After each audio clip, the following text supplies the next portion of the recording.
50 member states have ratified. And in that protocol, the Pan-African Parliament was envisaged as a legislative body that should evolve to subsequently be granted full legislative powers. But however, in the interim, it would operate as an advisory body. Of course, the aim was to have an African Parliament that will be elected by all Africans in the future, where we could say, indeed, Africans are electing their own parliamentarians. So since the operation of the PAP in 2004, it has operated as an advisory body. And therefore, the ability of the Pan-African Parliament to become a full legislative body was entrusted into the hands of the Assembly of the African Union. Now, in trying to operationalize the Pan-African Parliament in terms of its membership, the current Parliament, as you know, is elected from national parliaments, whereby 5 members of Parliament of a member state are designated to serve as Pan-African parliamentarians. Now, in the new protocol that was adopted in Malabo in 2014, there were major revisions. And some of the revisions that will be highlighted include membership, the elections, functions and powers of Parliament, and which are critical of how the new Parliament will become indeed truly an African Parliament. In terms of representation, indeed, African parliamentarians that need not be of national parliaments. Unlike the current situation, it means that 5 members coming from each state are going to be indeed African parliamentarians and not national parliamentarians. In other words, if a national parliamentarian wants to be an African parliamentarian, he or she must resign from being a national parliamentarian and be elected into the African Parliament, Pan-African Parliament. In other words, also, the tenure of the parliamentarian is no longer tied to his or membership of the national parliament. The most important in terms of the business of Parliament is Article number 8, which clearly gives the powers and functions of the Parliament. Now, Article 8, sub-Article 1 is very clear. It says that the Pan-African Parliament shall be the legislative organ of the African Union. And it goes further to say that in that regard, based on the authority and the decision of the Assembly, the Parliament shall have the power to propose model laws in areas that the Assembly may have agreed. Or in sub 2, in its own opinion, could propose model laws for the approval of the Assembly or policy organs. Now, I think this is a crucial point to pause and to motivate in terms of some of the fears, to alleviate more or less some of the fears that a number of national parliaments have expressed regarding the issues of sovereignty and the power being granted to the Pan-African Parliament, particularly because the Assembly would have agreed in the area and there would be no dispute. Simple example. I know for sure that Africa is affected by issues of climate change. And we all do agree that there's a need for those areas to be addressed. It may well be an area that Africa needs to have a common position. And the Assembly of the African Union could therefore mandate Parliament to give us model laws to be adopted and adapted by member states. And that will not be controversial. Recently, the Union adopted what was referred to as the Convention on the Rights of the Old Elderly People. Now, I'm sure that every member of Parliament here will be old one day and would like to have a common position. Oh, they say they're already old. Okay. But I'm not sure a lot of people accept that they are old. But however the case, I know that everyone would be very happy to provide for the rights of old people and the elderly domestically, to ensure that they are not abused, that they are taken care of. That is another area that possibly Parliament can legislate, and it will be very common. We have a new convention on road safety, for example. I'm sure everybody wants to reduce accidents on the road, wants to have standards that are common, and those are some of the areas that Parliament can make model laws for the continent, such that those who are not able to get a particular standard could very well adopt those laws in terms of building their capacity on legislation. So it becomes a win-win situation both for member states and for the Pan-African Parliament. I do believe that the ability of the Pan-African Parliament to propose model laws will be such that they will be very relevant. Now, of course, even the current parliamentarians lament the fact that, oh, we need full legislative powers. We've just been reduced to proposing model laws and advancing common positions on the African continent. So the fears of sovereignty in terms of the powers given to that regard. So, as hampered in its ability to operate as currently, what can we say are the achievements of the Pan-African Parliament today? We all do know that the Parliament facilitates cooperation among the regional economic communities, other organs of the African Union, and our international partners. I know that Parliament engages with the European Parliament, but at the same time, the European Parliament chides our Parliament to say, we hear that you're a Parliament, but you don't make any laws. How so? Why is that the case? Hopefully we will be able to answer that question by the time this new protocol in terms of our integration. Because laws, as you know, are the bedrock of every undertaking. And I know for sure that Parliament, national parliaments will be instrumental in ensuring that that project is implemented. And the Pan-African Parliament will be very instrumental to take those common concerns back to national parliaments. Now let me get into what are the benefits of ratifying the Pan-African Parliament's protocol.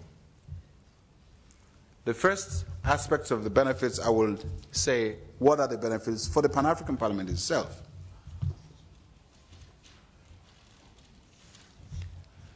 The first benefit is that Parliament structure will come into effect. And that structure makes for a more professional and effective Pan-African Parliament. The details are very clearly spelled out in the protocol. Again, Parliament will be able now to make laws in accordance with the legislative powers that it's endowed with, and not serve anymore as merely a consultative body. Even though what Parliament will propose are model laws,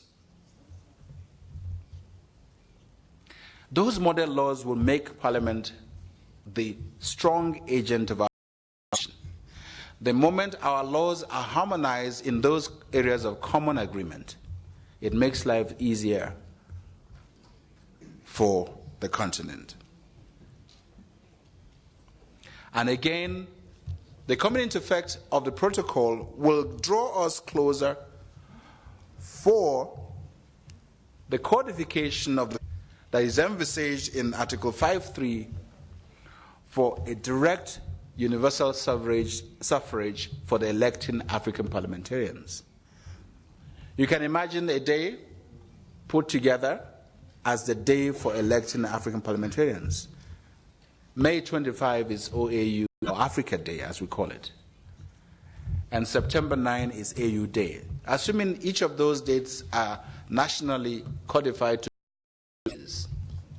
or the day to elect African parliamentarians based on what may have been arrived at by the Pan-African Parliament, it becomes a basis for us to now have African parliamentarians.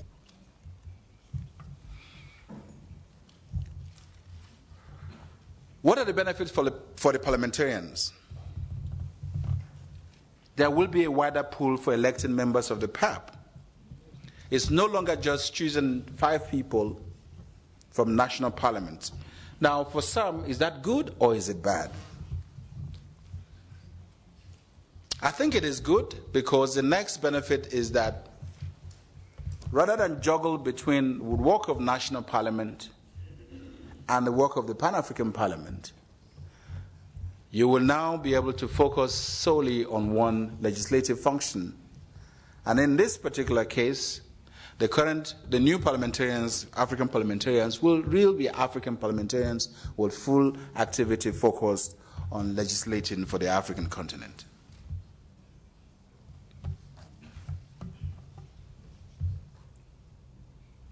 What are the benefits for member states? We do know that issues of sovereignty play in the minds of member states when treaties are entered into. But because of our focus on African integration, and because the Parliament is the symbol of that integration, it becomes a benefit because the Parliament will serve as a promotion for democracy on the continent, to be able to give African people a say in decision-making processes, particularly with regard to economic development and integration, as proposed in the Abuja Treaty under Article 14. Now, parliamentarians and honorable speakers, as you know, or as you may know, there is currently a discussion going on Continental Free Trade Area, which the Assembly had decided should be launched in 2018.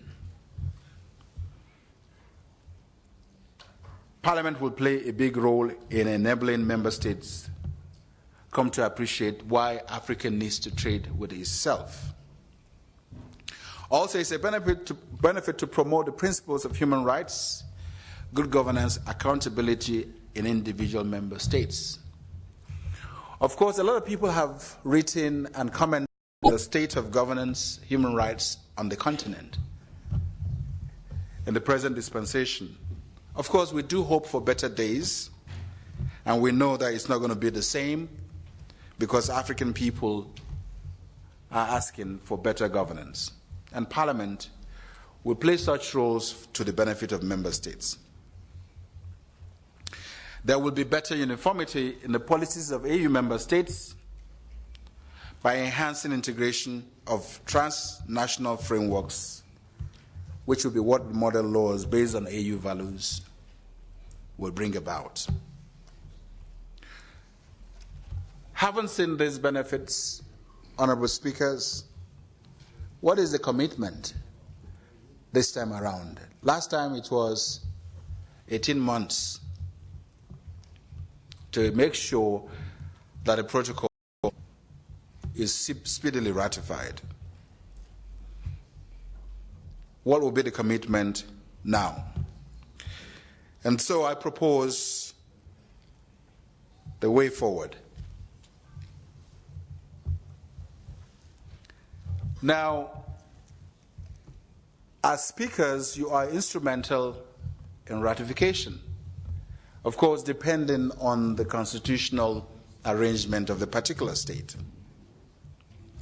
I remember visiting Zambia to sensitize on how to deal with the challenges. And the Honorable Speaker was very receptive after we had met the Foreign Ministry, the Justice Department, the Justice Ministry, and we met with the Speaker.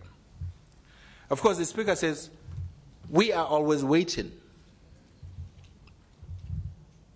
for the various government departments to do their job. And for us, it's not a problem. But I ask the question, is there any way that Parliament can be a bit more proactive rather than just waiting? And in terms of the way forward, therefore, we have proposed, as the Office of the Legal Counsel, to implement the decision of the Executive Council on how to deal with the challenges relating to the ratification and implementation of AU or AU treaties.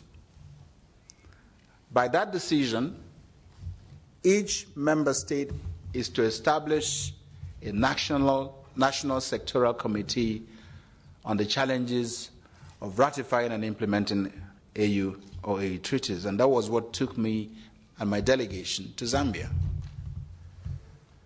We have also gone to Cameroon. We've gone to Senegal. We've gone to Angola. Botswana and Namibia are in the offing, because we've identified that based on some of the issues, and as clearly articulated by the Speaker, the Honorable Speaker of Zambia, most of these departments do not talk to each other to be able to know the urgency of getting these treaties to Parliament for ratification. You will find that the Cabinet memo is supposed to somehow originate from either Foreign Ministry or Justice, and then back and forth.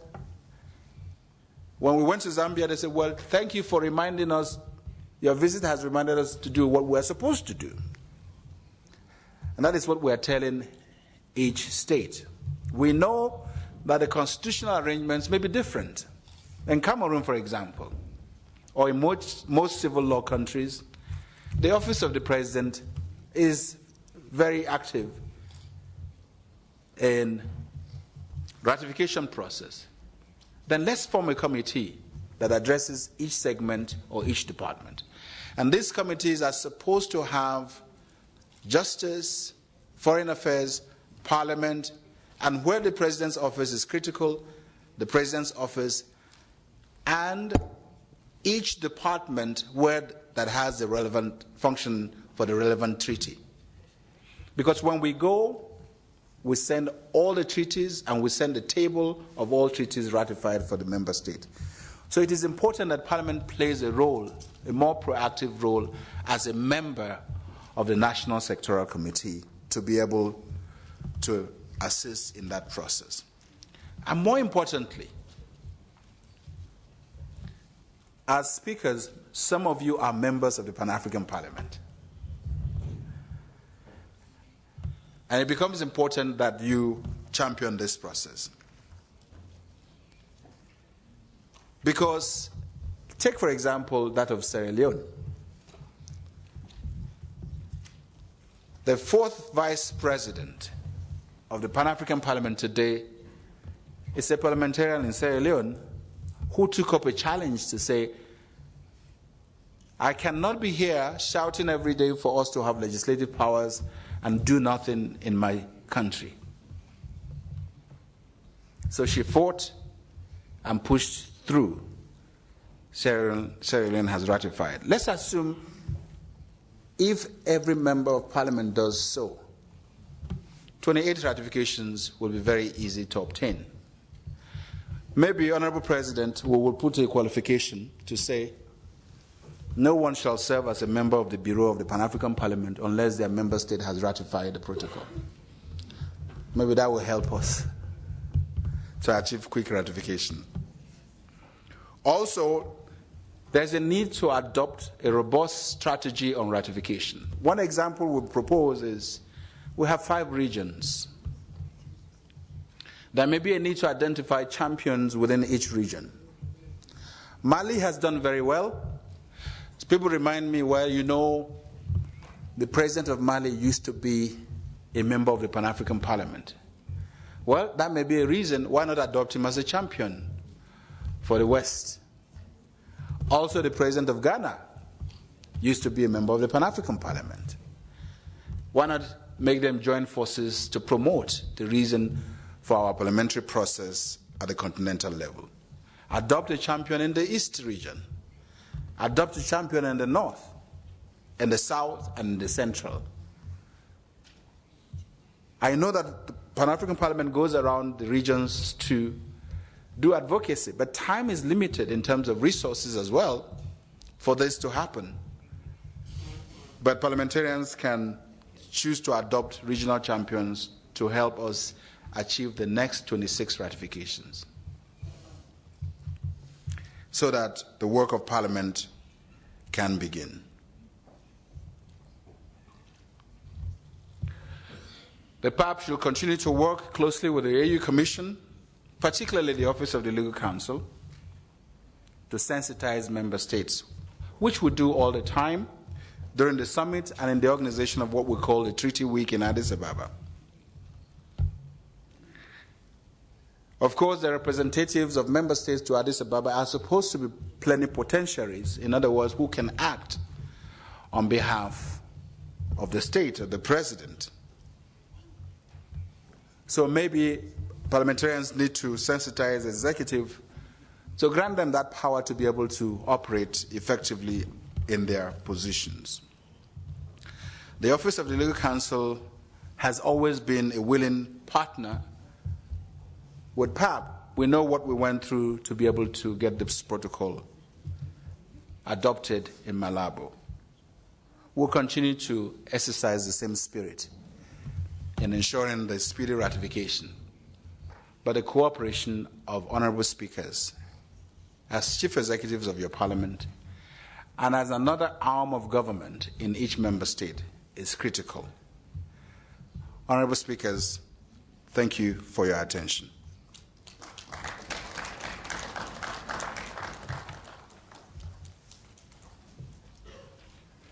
Nous vous remercions aussi de... We would like to thank you for your presentation, Professor.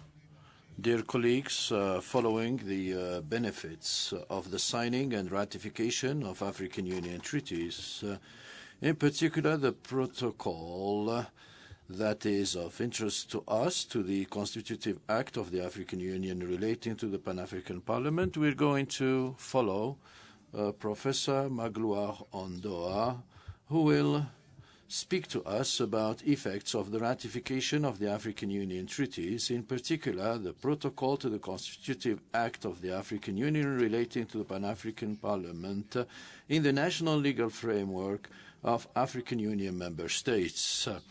This is the specificity of his intervention is about the effects and the problematic of the insertion of the international law and the African Union law. You have the floor, sir, Professor.